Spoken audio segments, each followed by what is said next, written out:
Oli vuosi 1995, kun entinen sotilastarkkailija J.P. Peltonen päätti toteuttaa haaveensa kaikkien aikojen puukosta.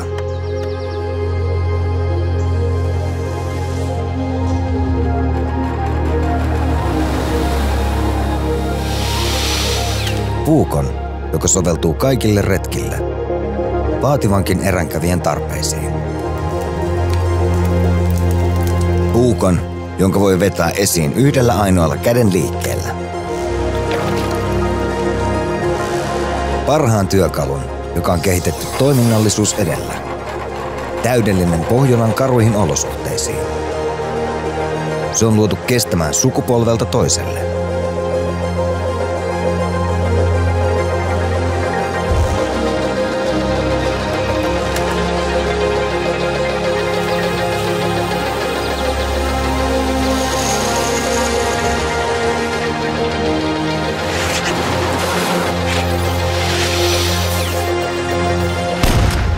Ainoa puukko, jonka koskaan tarvitset. Sissipuukko.